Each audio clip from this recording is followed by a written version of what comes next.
We're here at the Gilded Pear doing a book celebration with the author of the book called Reflections of Myself by D. Hoyt Richards. How are you today? I'm doing well, thank you.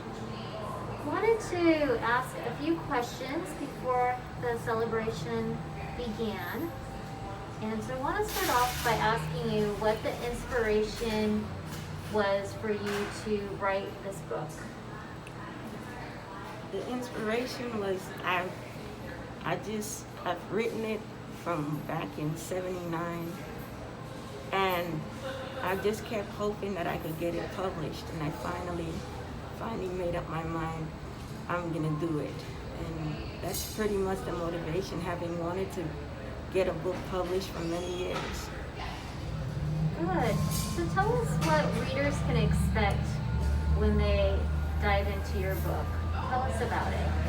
Well, they can expect a kind of roller coaster feeling, because it encompasses all the different emotions that I've gone through in my life and the different interactions that I've had with people and relationships. So there are some that are happy and others that are, oh boy. Okay. So kind of a collaboration of your life experiences Yes. you were able to put into this book. Yes. So as a reader, would we expect to find kind of a mixture of emotions then? Going from some sadness to some joyful events as well? Yes, most definitely. Now, is there a poem that stands out more to you that you'd like to kind of focus on today? Well, the one that stands out to me is called Mystique. And that one is because I won publication in the National Anthology of Collegiate Poets in 1985. I won publication of Mystique. And it's just one of my favorites. Okay. What about that one? It makes it your favorite. What is that one about? It's like a fantasy, talking about, it even starts the way fairy tales start, once upon a time. It starts like that. And, it just ends up finally saying that I'm no longer a kid anymore, Yeah. Like kind of growing up, recognizing that we're adults and have adult responsibility and an adult life to live. Yes. I'm sure a lot of people can relate to that moment. In terms of happy poems, is there another happy poem that you would like to encourage readers to dive into?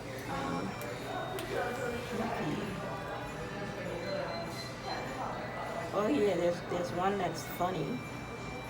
We like funny. Okay. Where is it? I'm trying to find it.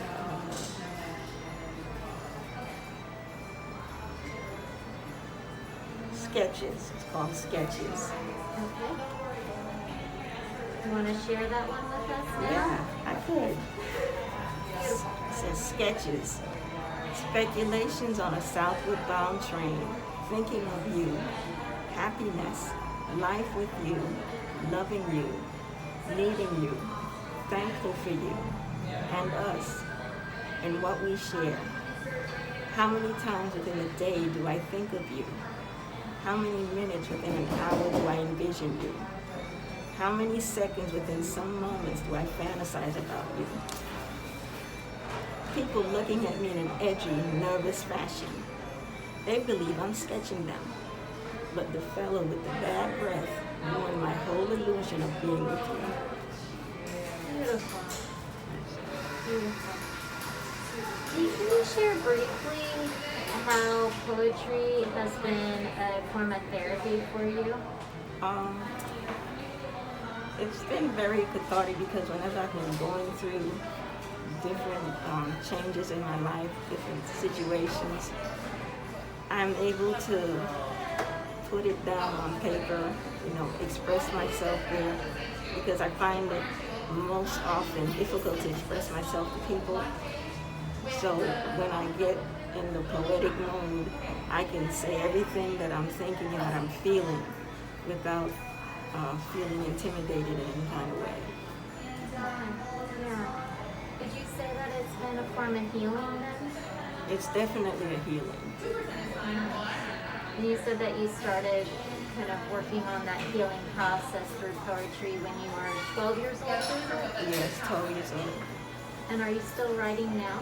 Yes, I am. I have quite a few that I have to further get published because they're ready, they're waiting. Okay.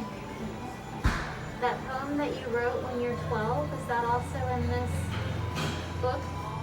Oh, yes.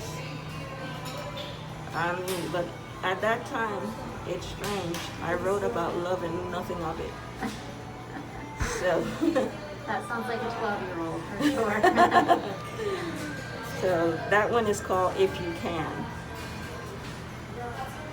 Take me by the hand, lead the way ahead, and hold me like you used to, if you can. Hold me close again, whisper how much you love me, and make everything all right, if you can.